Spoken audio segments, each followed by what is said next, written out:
Bem, pessoal, vamos começar agora com a terceira parte da entrevista com o Felipe. E nós vamos falar agora sobre a temida prova oral. Temida prova oral. Inicialmente, Felipe, queria que você falasse sobre sua preparação para a prova oral do MP São Paulo e como funciona a prova oral do Ministério Público de São Paulo. Bom, é para descontrair um pouco, a sensação de fazer uma prova oral é uma sensação de desamparo, né? De vulnerabilidade extrema. Você está ali despido de qualquer possibilidade de fuga, você tem que enfrentar.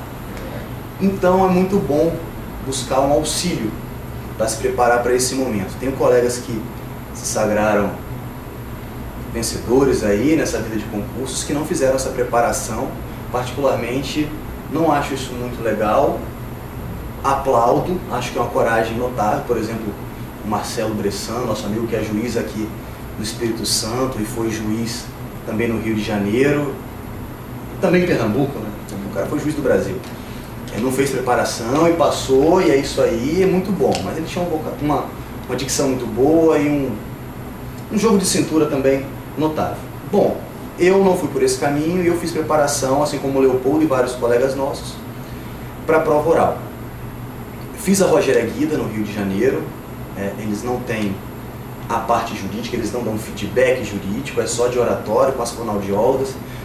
E o que eu tenho para dizer, até para manifestar aqui a minha gratidão, é dizer um grande e sonoro muito obrigado a Rogéria Guida, que um belo dia deu um tapinha nas minhas costas e falou: pode ir que você está preparado. E daí eu entendi que eu estava preparado mesmo e fui fazer a prova. Eles te ensinam vários métodos, a falar de forma pausada, concatenada, e desta forma que eu venho falando. Quando eu não disparo, eu começo a falar rápido, porque a vontade é falar rápido e demonstrar que você sabe muito. Mas não é isso que é o melhor, então eles ensinam você a manter a calma. E mais importante que isso, usando o método da Rogéria Guida, e aqui eu até sinto que estou fazendo um merchan, usando o método deles de marcar a sílaba tônica e tudo mais, eu senti que eu me assenhorava dos meus conhecimentos. Eles não ficavam embaralhados. Conforme você vai falando de forma mais pausada, organizada e tudo mais, você vai resgatando aquelas memórias de que nem você às vezes se lembra. E por vezes, como nós não sabemos diretamente a resposta que o examinador faz, é muito importante você ter o que dizer, porque até você chegar no momento de responder, pode ser que ele te interrompa e você que não sabia aquela resposta é levado a partir de uma pergunta para um outro lugar e você se salva a partir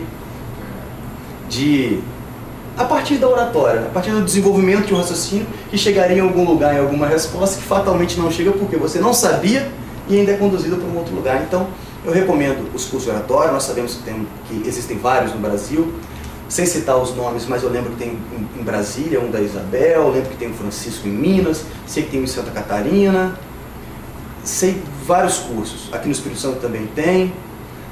O GOB, que o nosso colega Lucas Campos Souza muito gosta, né, faz retiro lá em Pedra Roxa.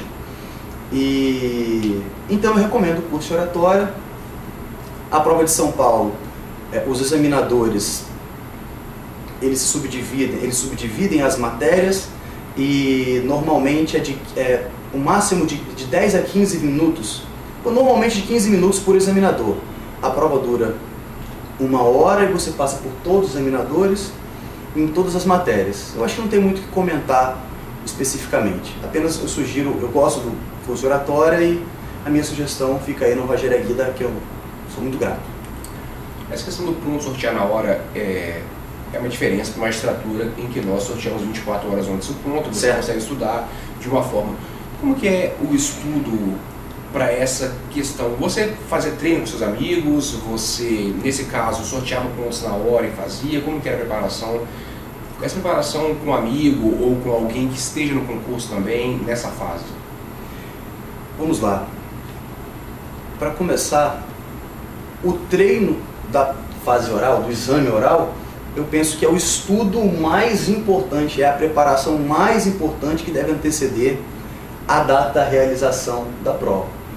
Vem com o seu estudo ordinário, mas tem que dedicar necessariamente pelo menos uma parcela, eu pelo menos fazia isso, de um número X de dias na semana para fazer o treino de oratória com amigos, pelo Skype, presencialmente, de todas as formas possíveis, fazia gravações. Então No Ministério Público do Estado de São Paulo não há o sorteio do ponto 24 horas antes. Isso faz com que o estudo antes da prova não seja diferente do estudo de nenhum dia.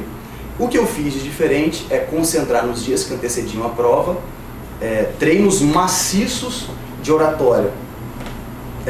Por vezes em curso, quando eu fui reprovado no exame oral do concurso 90, eu fui para Rogério Aguida, de lá eu fui para São Paulo, contando minha experiência pessoal.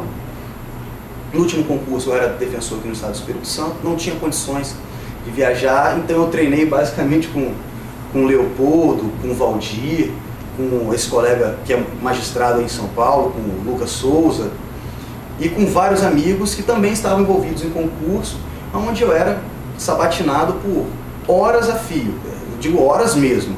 O Lucas, um dia antes de eu fazer meu exame oral, ele fez uma arguição de mais de 2 horas comigo. Era para testar a resistência. E foi muito válido. Para mim, essa é a grande dica do exame oral. Treinar, treinar, treinar, simular, simular e simular. O estudo massivo de conteúdo, eu confesso que até tive que deixar um pouco de lado. Já era difícil conciliar o trabalho com os treinos. O trabalho, os treinos e o estudo ficavam basicamente impedido. E nesse conflito, privilégios aos treinos. Para finalizar, Felipe, eu queria que você falasse um pouquinho sobre a questão da bibliografia, aí apontando bibliografia não só do Ministério Público de São Paulo, como também uma bibliografia do Ministério Público em geral, já que você tem experiência em fases diversas de vários concursos, outros que não, apenas o Ministério Público de São Paulo. O que você indicaria de bibliografia que você pode falar para o pessoal?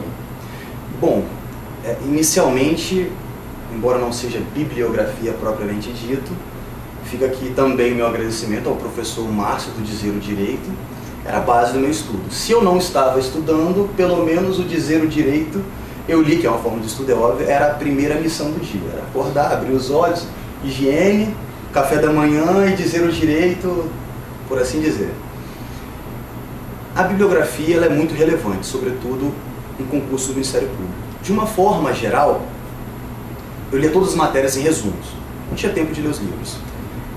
Resumos, cadernos, materiais de aula de curso que fiz, de cursos que fiz, de cursos que peguei dos amigos, de cursos que produzi. Por exemplo, e nesse ponto eu acho uma dica muito importante, eu considero uma dica muito importante, eleja a sua bibliografia básica, eleja a sua fonte primária de estudo de cada matéria. Por fonte primária de estudo, entenda-se, aquele resumo de penal, que no meu caso era do professor, colega Rogério Sanches, que me acompanhou desde o começo ao fim dos estudos para concurso. Não necessariamente aquele mesmo caderno, até porque eu acabei estudando muito tempo, demorei a passar. Mas versões distintas. Então, quando vieram colegas e fizeram novamente o curso, agora na parte do SERS, de penal, eu me apropriei desse caderno, já conheci o material do professor Rogério Sanches, e como era um caderno que eu já tinha maior familiaridade, eu venci aquele conteúdo com muita rapidez. Posso dizer que na parte final eu consegui ler o caderno, por exemplo, de parte geral. Se tivesse 2 dias completos de estudo, em 2 dias completos de estudo é muito importante. Você cobre mais território num tempo pequeno de estudo se você não mudar a fonte primária de estudo. Em penal, cadernão, Rogério Sanches. É óbvio que eu li também o livro, não só o dele, como também do Kleber Masson, o Código Penal Comentado, que é a minha indicação de penal. Se eu tinha que estudar alguma coisa que não era o resumo, eu li o Código Penal do professor Kleber Masson e também o do professor Rogério Sanches, a parte geral e a parte especial. O Kleber Masson, o professor Kleber Masson, eu li o CP comentado. Então o penal ficava nesses 2 aí, por assim dizer. Legislação especial. Legislação penal especial, também do colega, vou falar de vários colegas aqui do MP de São Paulo, do professor Victor Eduardo Rios Gonçalves, legislação penal especial. Do professor Victor eu não li as outras obras, eu acabei lendo só essa, justamente para não ter que mudar o foco. Na parte de difusos, vou dar uma explicação que eu dei para alguns amigos, tenho até medo de ser um pouco mal interpretado, ser injusto com outros professores, mas eu não sei porquê, na verdade acredito que saiba porquê sim. O professor Hugo Nigro Mazzilli, no seu A Defesa dos Interesses Difusos em Juízo, ele aborda uma gama tão grande, e ele é promotor, foi promotor no estado de São Paulo, né? Uma gama tão grande de assuntos, que pesquisando as provas discursivas na parte de difusos, eu identifiquei que grande parte das respostas podiam ser encontradas no livro dele. Então, antes de eu estabelecer um livro base de estudos de difusos, que para mim, no conjunto da obra, fica com o professor Mazzilli, eu fiz esse exame das provas e, por conta desse exame das provas, acabei chegando no livro do professor Mazzilli, cujas respostas, para exemplificar, já encontrei do concurso do IP de Minas, do IP do Rio e do próprio IP de São Paulo. Então, acabei em difusos ficando com ele. Não que eu não leia outros livros. Por exemplo, na parte de improbidade, é professor Kleber Masson. Só li o livro dele, posso dizer com segurança. Também li a parte processual, mas depois que eu elegi o Mazzilli para não trocar mais, eu parei de ler a parte processual, fiquei com a improbidade e um pouco de consumidor, que eu lia pelo livro do professor Kleber Masson.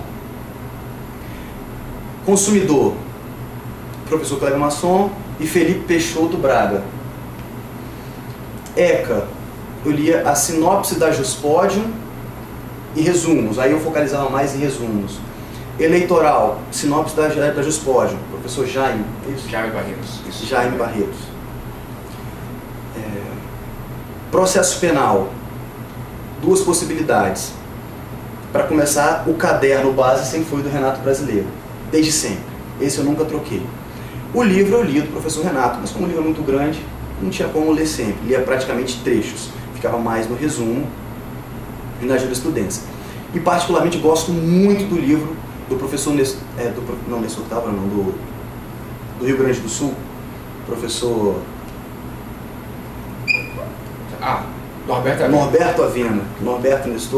Norberto Avena. Era o livro que eu gostava de ler. Processo penal traumatizado. Perfil extremamente promotor de justiça, né? Eu explorava o princípio acusatório, os desdobramentos dele, e era um livro para concurso. Então eu gostava, que tinha muito desse mundo doutrinário, mas sem olvidar das necessidades e das demandas de concurso público, que não tem jeito, tem que ser aquele livro que menciona todas as doutrinas, todas as jurisprudências, todas as correntes, tudo de tudo. Então, de processo penal, Norberto Avena, professor Renato Brasileiro. Mas o que? Civil, professor Flávio Tartucci, também buscava ler mais resumos, não tinha como ler sempre, mas privilegiava o Tartucci. Processo civil tem uma preferência? Processo civil, Daniel Assunção. Mas estudei antes do novo CPC.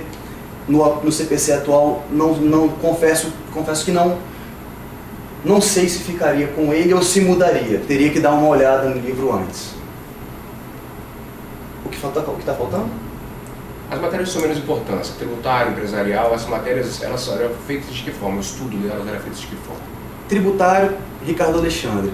Empresarial, André Luiz Santa Cruz Ramos. Quando tinha que estudar, elegia essas aí. Mas como o Ministério Público não tinha a mesma relevância nos concursos da magistratura, particularmente visitava pouco as obras. Ambiental, li muitos resumos, li a sinopse da Juspodium e ao final terminei elegendo o Frederico Amado com aquela minha bibliografia base, aquela que eu não pretendia trocar mais.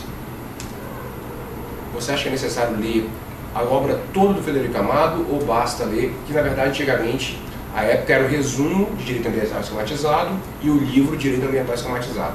Agora ele passou para o editor Juspodium e passou a ser sinopse de ambiental o livro dele. Você acha que basta a sinopse ou a pessoa, por MP, em razão da profundidade da matéria ambiental, é necessário que ela leia também o livro todo do Frederico Amado em determinados pontos? Olha, Leopoldo, particularmente eu nunca li o livro todo. Mas tem alguns assuntos que são relevantíssimos e que vêm nas provas, sempre como, por exemplo, a responsabilidade civil ambiental. Aí não adianta.